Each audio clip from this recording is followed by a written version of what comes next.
자, 전세자금 대출을 축소를 하면 전세 수요가 감소를 하면 전세가가 안정이 될까? 궁금은 그대로 있고 수요가 줄어드는 거 아닙니까? 전세자금 대출 못 받으니까. 이 사람들이 어디로 가요? 예, 월세 시장으로 가야죠. 그럼 전세 수요가 줄어드니까 줄어드는 만큼 안정이 돼야 될 거 아닙니까? 근데 천만의 말씀이라는 거죠. 자.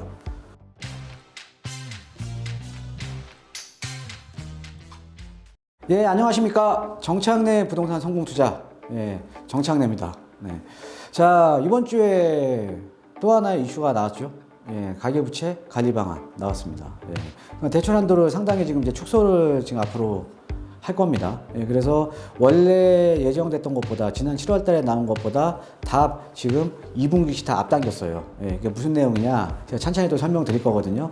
자, 그럼 이제 가계부채 관리 방안. 그러니까 어찌됐든 대출을 축소하는 거죠. 예, 대출을 축소하는 건데 대출을 축소를 하게 되면 어찌됐든 시장은 영향을 많이 받겠죠. 그죠? 예, 우리가 보통 이제 주택이라는 상품은 어떻게 보면 대출을 이용해서, 그러니까 레버리지를 이용해서 많이 매입을 하잖아요. 그러니까 전세 시장도 마찬가지고요. 그래서 향후 이 가계부채 관리 방안에 따라서 그럼 당연히 집값이 좀 안정이 될 수 있을까? 지금 이런 가계부채 관리 방안이 지금 강하게 나오는 게 가장 중요한 거는 지금 정부에서도 집값 잡으려고 하는 거잖아요. 집값 잡으려고. 그죠? 그죠? 예. 지금 집값을 잡기 위해서 지금 하는 거니까. 예. 근데 과연 이제 집값이 잡힐 수 있을까? 예. 그리고 그럼 전세 시장은 또 어떻게 될까? 지금 사실 전세가 많이 올랐죠. 예. 전세 시장은 또 어떻게 될까? 예. 이것들을 한번 살펴보자라는 거죠. 예. 그래서 오늘 중에 준비한 내용 이제 시작하도록 하겠습니다. 자, 첫 번째로 한번 이번에 발표된 내용을 보면 가계부채 관리 방안에 세 가지가 가장 중요해요. 첫 번째, 두 번째 세 가지가 가장 중요한데, 자, 첫 번째는요. 자, 차주 단위, 그러니까 돈 빌리는 사람 단위 DSR. 예, DSR은 연 소득 대비해서 원리금 상환액이죠. 예, DSR 이따가 나옵니다. 제가 이따가 또 자세하게 좀 풀어드릴게요. 자, DSR을 2, 3단계를 조기 시행하겠다. 그러니까 원래는 2단계도 7월 달이었는데 내년부터 시행을 하는 거고, 3단계는 7월 달에 23년 7월 달이었는데 내년 7월 달부터 시행을 하는 거죠. 그러니까는 더 대출을 좀 죄겠다라는 겁니다. 예. 자, 그럼 어떤 게 바뀌냐?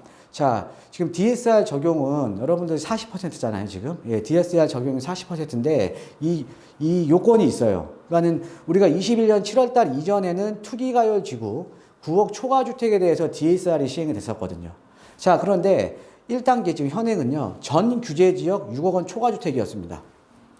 6억 초과. 그러니까 6억 이하는 아니에요. 6억 초과 주택. 예, DSR 시행이 되는 게.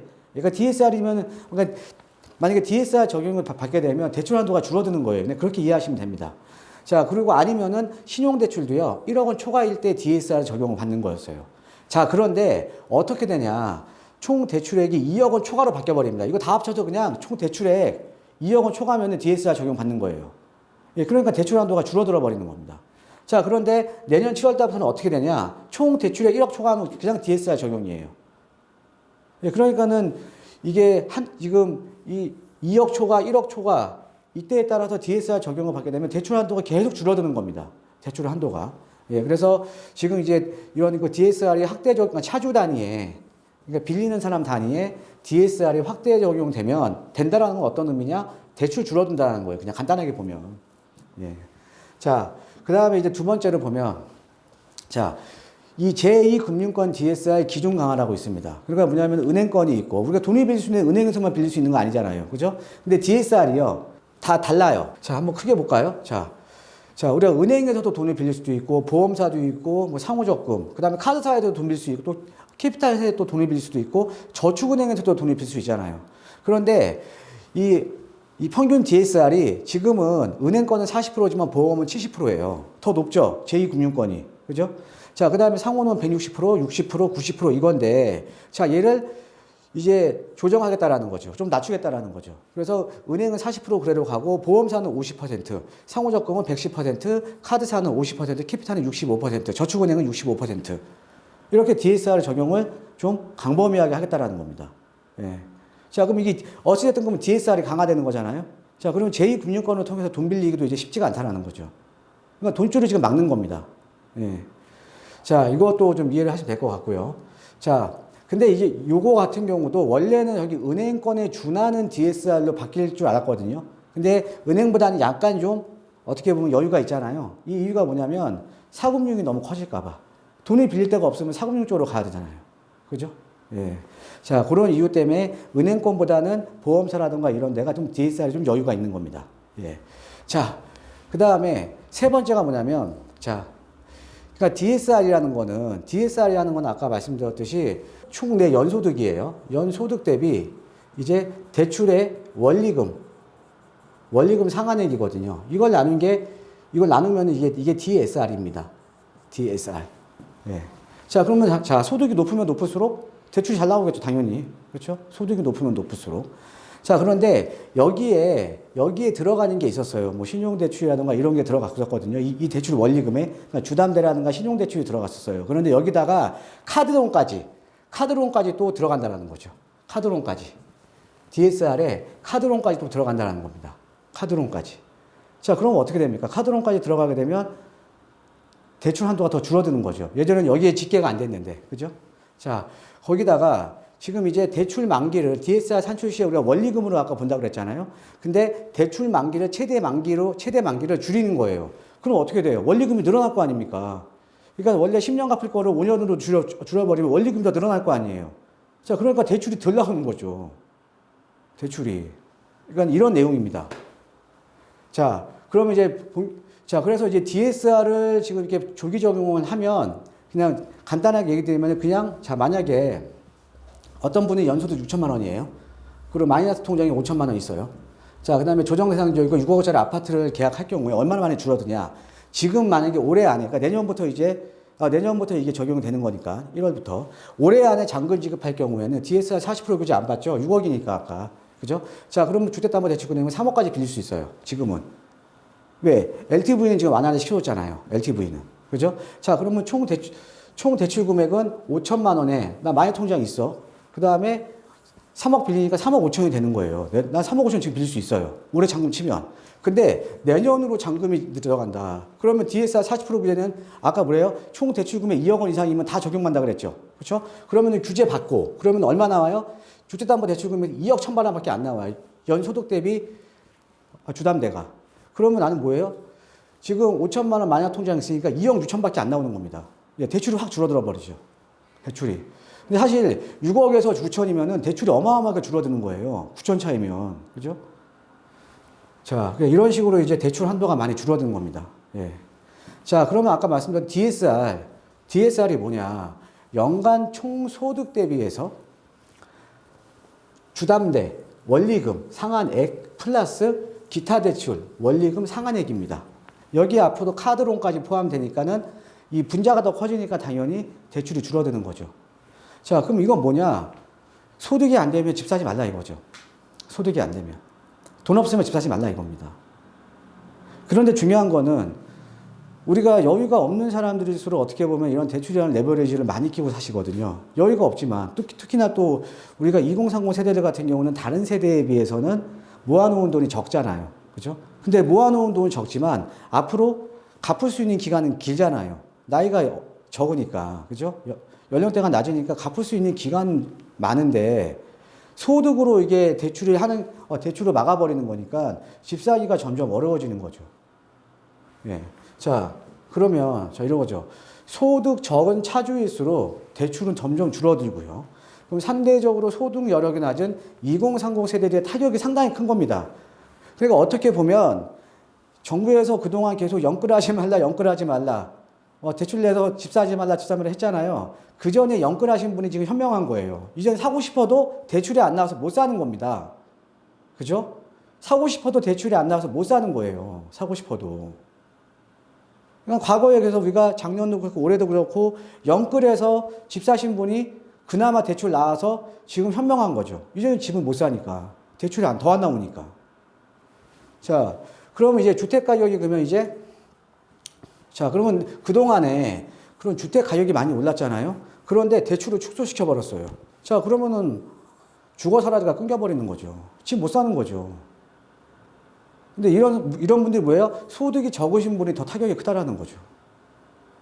그럼 이런 분들 어디로 가겠습니까? 임차 시장으로 가야죠. 임대차 시장으로. 매매 시장으로 못 오는 거죠. 자, 그래서 이 대출 축소로 인한 시장을 한번 전망을 해보면 사실 우리가 15억 이상 아파트 같은 경우에는 대출 지금도 안 나오잖아요. 그러니까 우리가 이제 고가 아파트 같은 경우는 전혀 영향이 없죠. 어차피 대출 안 나왔었는데 뭐. 그죠? 대출이 어차피 안 나왔습니다. 대출이. 그렇죠? 자, 그러니까 이런 거는 영향이 제한적이고요. 그 다음에 중요한 건 뭐냐면 이런 주택들이 많은, 그러니까 고가 아파트가 많은, 고가 주택들이 많은 상급지일수록 사실은 공급이 더 부족하죠. 우리가 지금 어떻게 보면 서울과 서울 아닌 지역을 보면 서울 같은 경우는 공급이 계속 부족하잖아요. 아무리 지금 재개발을 한다 그래도 재건축을 한다 그래도 제가 여러 번 설명드렸지만은 자, 앞으로 공급을 하더라도 서울은 더 공급이 적어지는 거예요. 그죠? 자, 그러면은 지금도 재건축 막아놓고 있고요. 그죠? 자, 그러면 상급지일수록 공급이 더 부족해지는 거죠. 자, 그러면 거래가 줄어도, 거래는 줄겠죠. 좀, 대출을 축소하니까. 거래가 줄어도요. 그러면 공급이 없는 상황에서, 공급이 많으면 상관없어요. 공급이 많으면, 많고 못 사게 만들면 어째 가격이 안정될 수가 있는데 공급이 없는 거죠. 그러니까 공급이 없으니까 거래가 줄어도 신고가 거래 가능성이 상당히 높은 거죠. 최근에 여러분들 제가 말씀드렸잖아요. 작금의 부동산 시장은 비정상적인 시장이다. 왜? 정상적인 시장이라는 거는 가격이 오르는 거는 거래량이 터지면서 가격이 올라줘야 되거든요. 자, 근데 지금의 현재 부동산 시장을 보면 거래량은 많이 줄었는데도 신고가로 거래가 되잖아요. 계속. 이런 시장이 계속 이어지는 거죠. 자, 그 다음에 이제 내년부터 지금 시행이잖아요. 그럼 당장 우리 연말까지 해서요. 지금 찬스에 아까 보셨죠? 대출이 확 줄어드는 거. 그럼 저가주택을 중심으로 해서 지금 수요자들이 많이 유입이 되겠죠. 그럼 연말에 또 지금 가격 상승 가능성이 상당히 높아진 겁니다. 저가주택들이 대려. 자, 이렇게 이해하시면 될 것 같고. 자, 그 다음에 자, 전세자금 대출 축소가 있어요. 또 아까 지금 DSR에 그러니까 가계부채 총량 관리에 지금 가계부채 총량을 관리를 해야 되는데 여기에 전세자금 대출을 올해는 제외시키고 내년부터 또 포함시킬 겁니다. 자, 이 내용이에요. 자, 내년도 가계부채 총량 관리에서 전세대출은 지금처럼 제외되는 것인지. 자, 그러면 여기 보면 전세대출은 최근 수년간의 급증세죠. 많이 올랐잖아요. 그렇죠? 근데 이거 뭐 우리가 올려놓은 겁니까? 물량이 없으니까 올라간 거 아닙니까? 자, 갭투자를 용이하게 하는 수단으로 활용 가능성. 자, 근데 지금 갭투자 하시는 분 없어요. 서울에다가 세금 때문에. 실수요자들이요. 일단은 돈이 안 되니까 대출이 안 나오니까 갭으로라도 사놓는 사람들이 대부분이지. 그죠? 그러니까 용어도 사실은 아니죠. 나중에 어쩔 수 없이 지금 사놨다가 지금은 전세금 못 빼주니까 나중에라도 들어가려고 사놓는 거죠. 왜? 대출 빼서 집 사는 것보다 매매가 대비 전세비율이 더 높기 때문에 지금 일단 전세로 해서 갭으로 내가 사놓는 거예요, 지금. 지금 사실은 지금 양도소득세 강화에다가 취득세 강화에다가 투자자들이 어떻게 삽니까, 서울에? 못 사죠. 말도 안 되는 소리죠. 이걸 근데 갭 투자 수단이라고 하잖아요. 아주 용어도 참 아주 부정적으로 썼죠. 예. 실수요자 입장에서는 어쩔 수 없는 선택인데 지금 활용 가능성은 고려시 적극적 관리가 필요하다. 어찌됐든. 또 이제 전세대출 잔액을 보니까 16년 만에 36조, 21년 9월 달에 155조. 어마어마하게 많아졌네. 한 120조가 많아졌네요. 그죠? 예. 다만 금년 중 가계부채 총량 관리 과정에서 전세 대출은 전면 중단 가능성에 대한 시장 우려가 높아 금년 중은 예외적으로 관리해서 제외하겠다. 금년 중은. 예. 그런데 내년에는 예년처럼 전체 총량에 전세 대출을 포함하여 관리할 예정이다.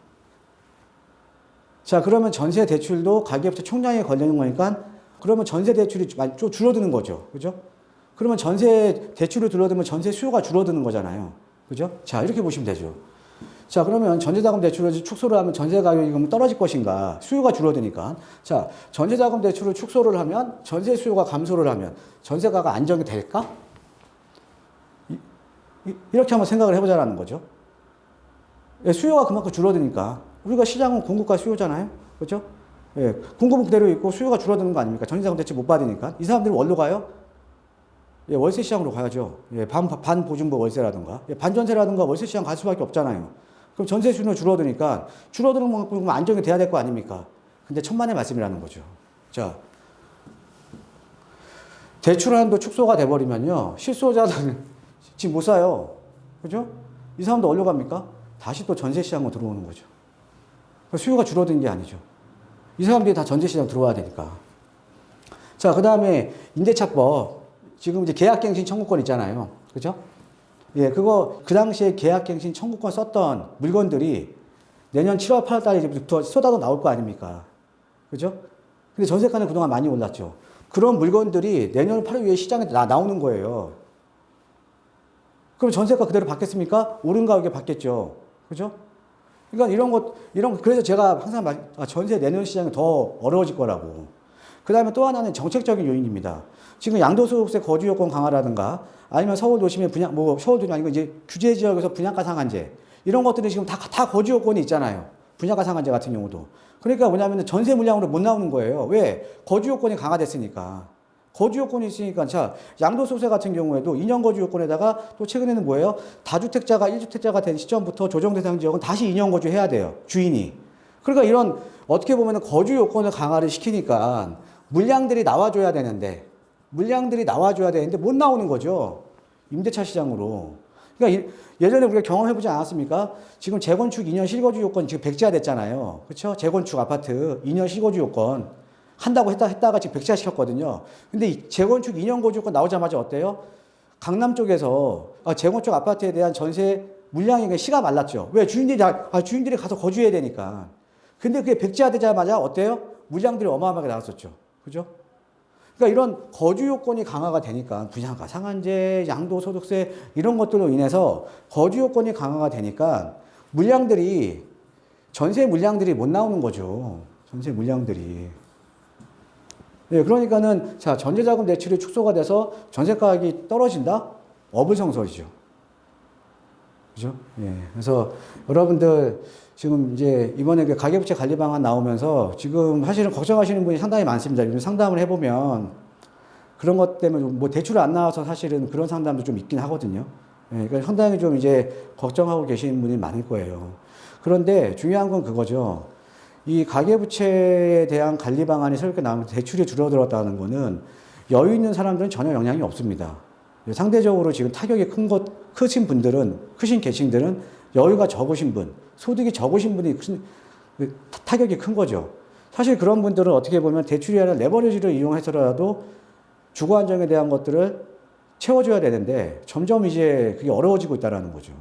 그죠? 예. 그래서 여러분들 이번 주 이슈는 지금 가계부채 관리 방안이 새롭게 나왔기 때문에 이제 그에 대한 내용 제가 정리해서 해드렸고요. 항상 여러분들 이제 부동산에 대한 고민 무엇이든지 괜찮습니다.